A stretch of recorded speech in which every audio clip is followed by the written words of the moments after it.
Howdy everyone, it's me once again, the one and only Jordan.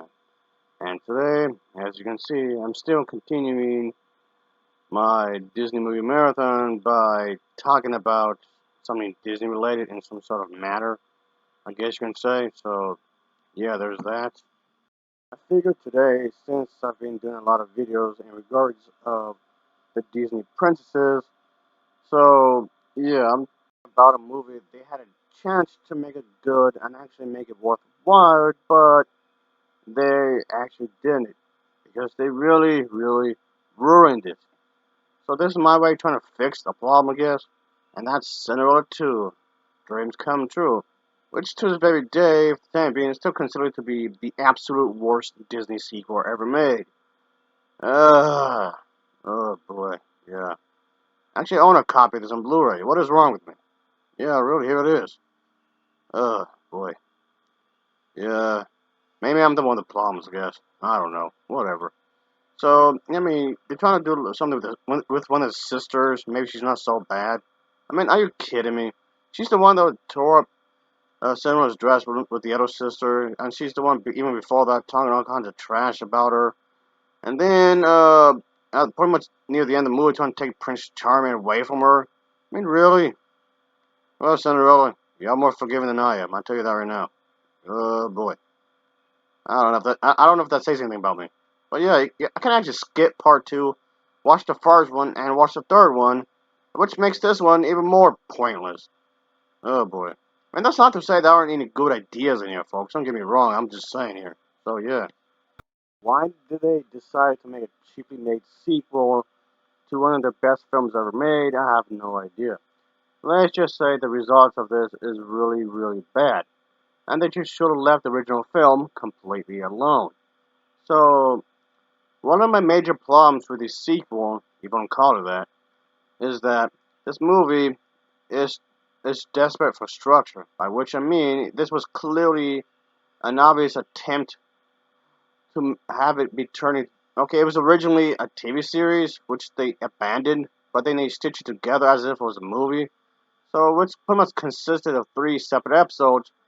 Okay, there was like some sort of theme going on. I guess it was so they were connected, but they were stitched together into an incoherent mess and just very, very poorly done, of course.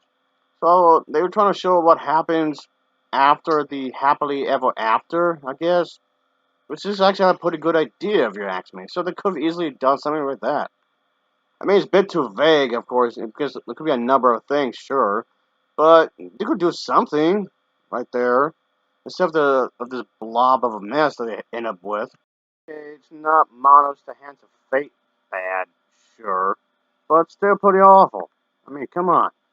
So yeah, I'm gonna do my best not to try to make this too much of a rant video. I've already reviewed it a while back, but yeah, there's three separate stories going on, and none of them mean anything, and it just comes off like stupid, like really really stupid.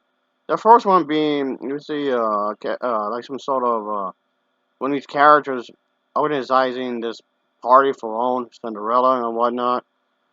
That made her clash with the others in the palace, and other than that, so yeah, having interesting, having some sort of, that could be a possibility there, having Cinderella's trying to have a party going on within the palace, and everybody agreed, but this one is over and quick, it finishes in the blink of an eye.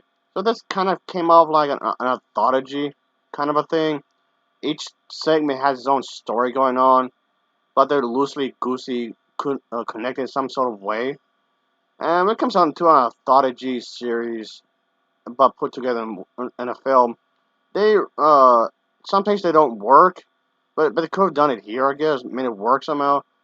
But maybe instead of having three separate stories, maybe have it just one instead. The party one I just got to mention could have been like an interesting possibility, but you could have easily stretched over the entire movie. And just because you're living in a kingdom doesn't necessarily mean everybody's gonna like you. Maybe you could have a easily a disgruntled partygoer, and so yeah, maybe this individual was invited to the party unknowingly by Cinderella, and this said individual could be a total asshole and total wreck of everything. Maybe do like an assassin attempt, really? Which I know seems like a dark material right there, but an assassin attempt was done in the original Snow White, so there's something there, I guess. You do kind of the same thing, like play a little wink, wink towards the Snow White and Seven Dwarfs by having maybe could have been one of the henchmen, I guess, of a queen, and the henchman could have disguised himself or herself as one of the partygoers and was invited to it. So you base a story around that, and Prince Charming could do his best to protect Cinderella from this potential murderer, I guess you can say. But judging how Cinderella is, the kind-hearted person, she wouldn't want her sisters to be harmed. Well, okay, technically stepsisters wouldn't want to be hurt at all because that's how she is.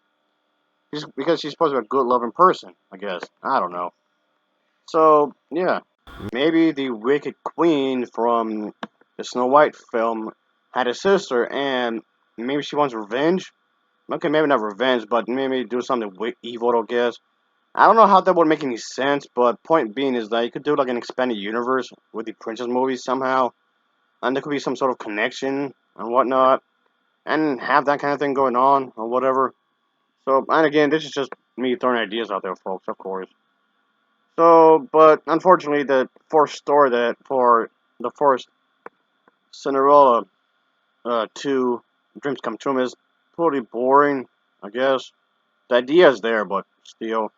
And the second film story, I guess you want to call it, it's some sort of the mice and whatnot, and the whole thing with the cat and whatnot. And this again could have been well developed as a light-hearted thing, but turned darker. I don't know. This just seems really childish, so I don't know how this one would have worked like at all, really. The cat is trying to do something with the lady cat or something. I don't know how you could salvage this really. This part of the story here, the second one. I have no idea. I really don't know. And why do they always have to make the cats evil? It's always the cats do something bad. That's the thing I already noticed. It seems to be a title trope where the cats always have to be evil. They're always up to something bad and whatnot. I don't know. Maybe they can do like I don't know. Maybe there's a good cat somewhere, and the good cat's gonna try to do something against the bad one. I don't know. I don't know what you can do to fix that story. I guess I'm just gonna skip this one, folks, because like I said, I don't know how you'll be able to fix that one really, like at all. I'm sure there's a way. I guess I don't know. I'm clueless about that one, so just skip that one, I guess. So go for the third story, and yeah, the third story, the third segment, it's really bad. It's really bad. But so Anastasia, the stepsister I just saw earlier, she basically she falls in love with this baker or whatever. So I guess yeah.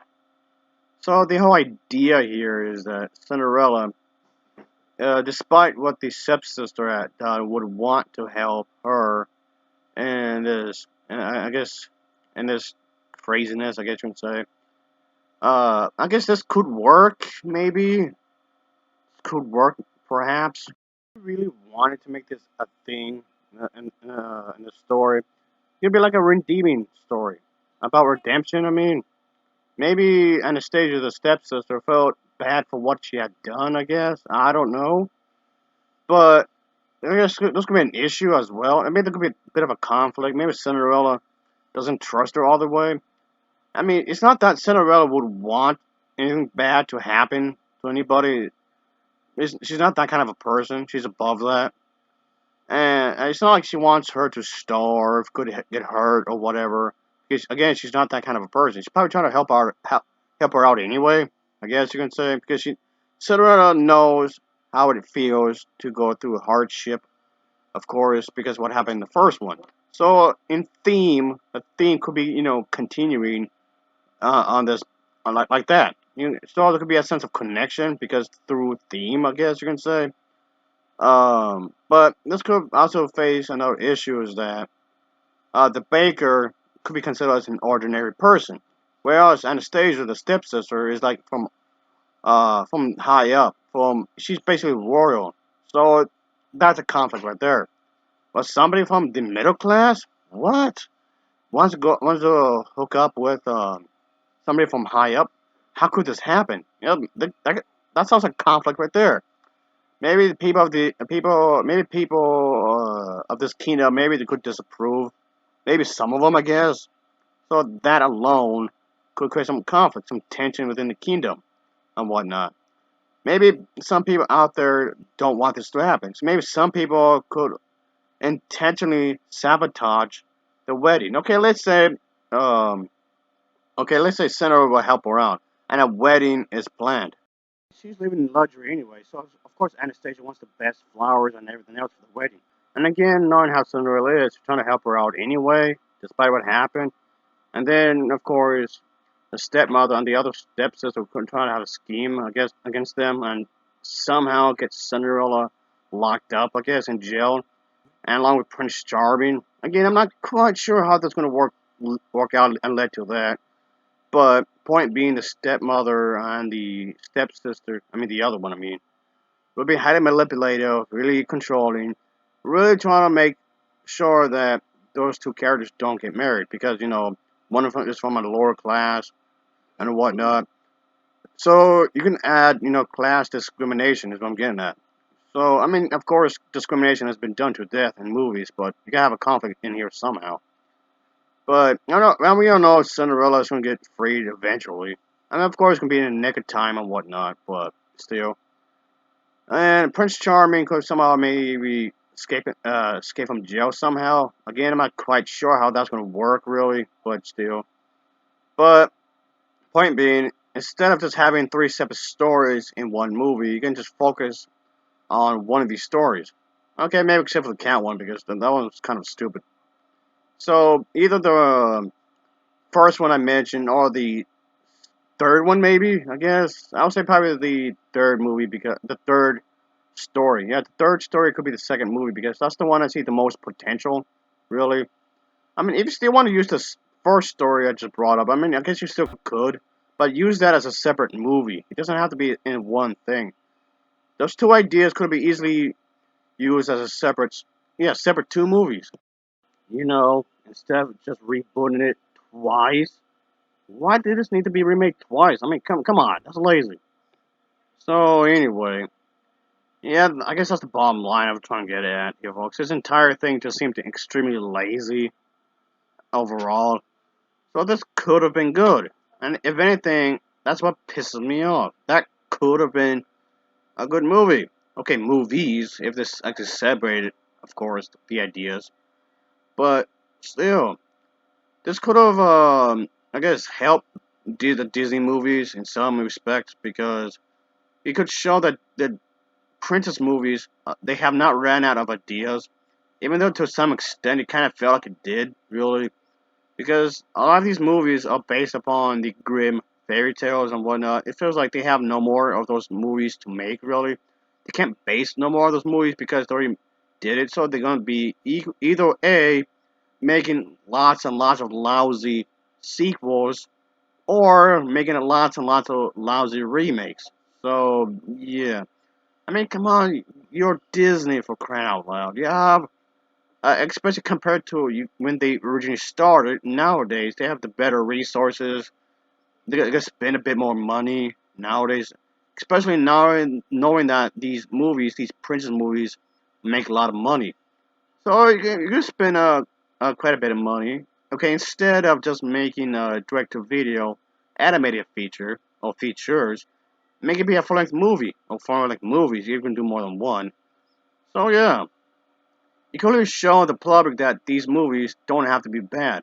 Most of their sequels are terrible. Again, the vast majority. I didn't say all. The vast majority is what I'm saying. Most of these movies sequels are just utter garbage. Anyway, as always, thanks for watching, and take care. Until next time, see ya. Oh yeah. Ugh. Oh, damn it. It's Mr. Monkey. How many times do I have to tell you I'm not going to buy her this garbage? Or you know what? I'm going to sick of this man, okay? Alright, that's what you get, you bastard. Later.